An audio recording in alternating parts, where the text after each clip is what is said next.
If most fossil specimens are incomplete, how do paleontologists know when they've discovered a new animal? And how on earth do they know what the rest of the animal looked like? There is a reason why most short-form pop science communicators never touch these topics, and it is not that Big Dinosaur is hiding some kind of truth from you. The answer is that these topics are some of the most boring and inaccessible in all of vertebrate paleontology, and they don't make good content. But I'm gonna try to make content about it in the most entertaining way possible. Enjoy. Hey, check out this bone I found. It's from a brand new dinosaur unknown to science, so I'm gonna give it a new species name and a new genus name. Whoa, not so fast, buddy. That looks just like the equivalent bone on Drinking Compass Hydrationii, which somebody else already discovered like 40 years ago.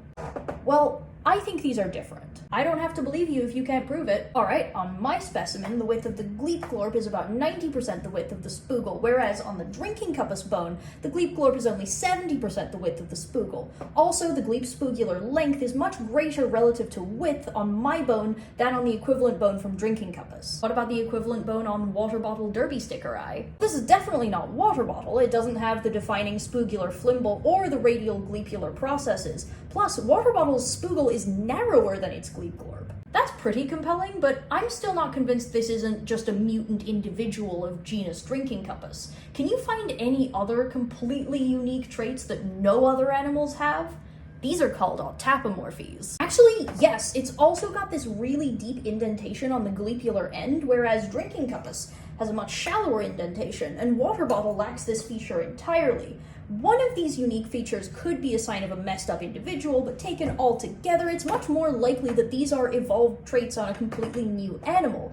Also, according to our super smart geologist friends, the rock my specimen was found in is 5 million years younger than the localities of any specimen of Water Bottle or Drinking Compass. Congratulations, you have passed peer review. Great! Hey everybody, check out my new dinosaur, Drinking Compass corporate pridei. The type specimen consists only of a single bone, so to draw the rest of the animal, I had to refer to the more complete specimens of what we believe are its closest relatives.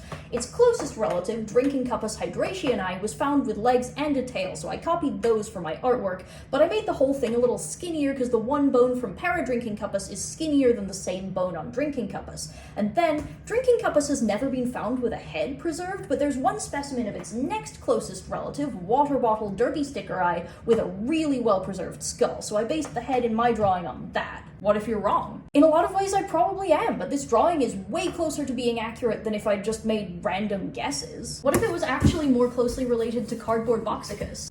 That's technically possible, but for all of these unique features to have evolved to look so much like the other drinking cupids out of a close relative of Cardboard Boxicus would require not just a big coincidence, but multiple big coincidences. So it just doesn't make sense to argue for that against the interpretation that requires fewer weird leaps unless there's really strong other evidence that turns up. What if it had wings? As far as we know, wings have only evolved 4 times ever, and there's no evidence to suggest they ever evolved in the containerids, or even the containeroids if we stretch the group really far out to include distant relatives like Cardboard Boxicus. As a science communicator, it sometimes feels like the general public can take a very black and white view of like, are these 100% certain final answers, or are they made up random guesses? When in fact, there is a lot of middle ground between 100% certain final answers that will never change and made up nonsense, and in fact, that middle ground is what we call science.